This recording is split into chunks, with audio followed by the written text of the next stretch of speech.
Hello and welcome to the Connector Support Guide for editing a profile on the Social Care Directory. So you'll want to come to the Connector Support homepage, and from there you can either click Social Care Directory at the top there, or you can scroll down and click it on the main icon here.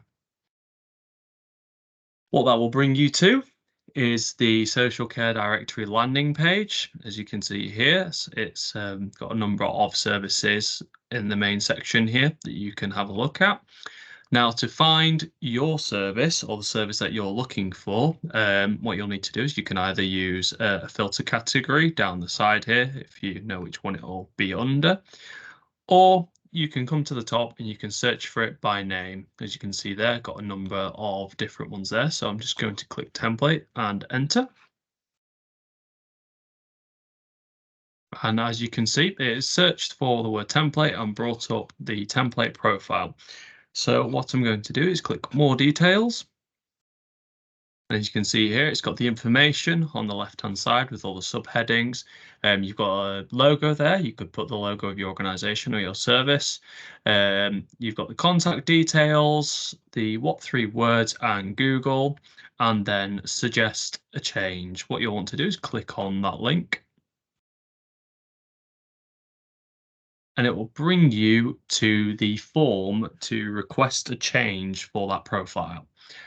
So as you can see here, a lot of it's already pre-filled. It's got all the information that you saw on the page.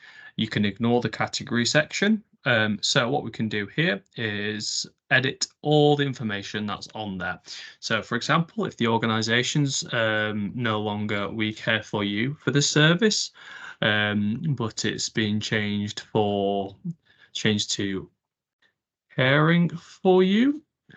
Maybe their office address has changed.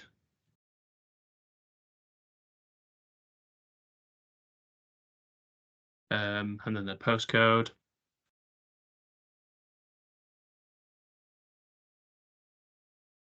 And then you've got their details here. So you've got contact details, what we offer. So for example, maybe it's no longer surrounding neighborhoods and it's only the city centre. You can change that bit there.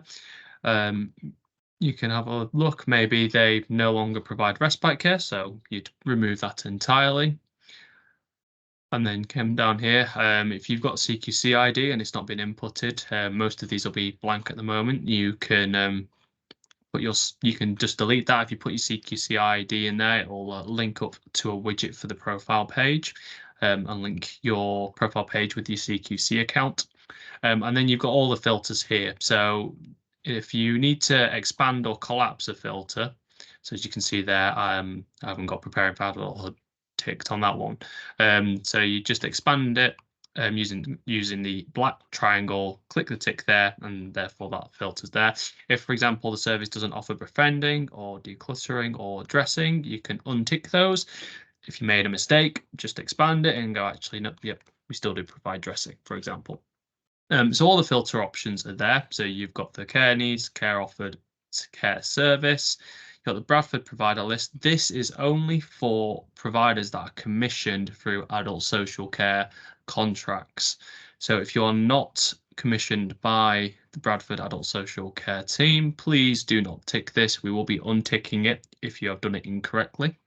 And for availability, unless you have no availability, please, you must tick yes, because there is a background error that we're still working on fixing, so I do apologize for this. But if you don't tick anything, it will just come up that you have no availability. So even if it's a case of that you have some or limited, or you might have some, please make sure you tick yes. Don't leave it blank, because it will just be an automatic no for the time being.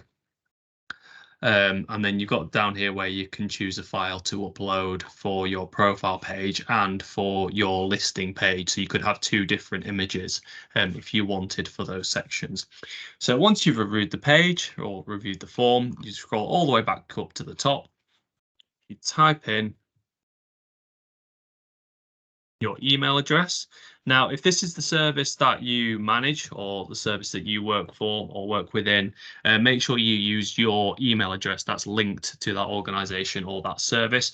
It will mean that we're less likely to need to double check it with you because it will be from yourselves.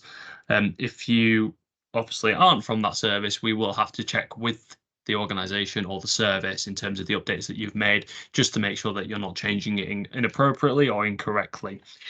So what you'll do then is you'll tick "You're not a robot" and submit. So nothing will change at this point. What will happen is it will send a notification through to our administration area on Connect to Support. You'll also receive an email just to confirm that the change request has been shared with us. We'll then review that, hopefully within 3 working days. And then once we've reviewed it, and whether we reject it or approve it, or decline it or approve it, you will then get an email follow-up once that has been reviewed to confirm what has happened to your request. Obviously, if there's any issues or anything like that, you can contact us at connecttosupport@bradford.gov.uk. This has been the guide for how to slightly find and edit an entry on the social care directory. Thank you.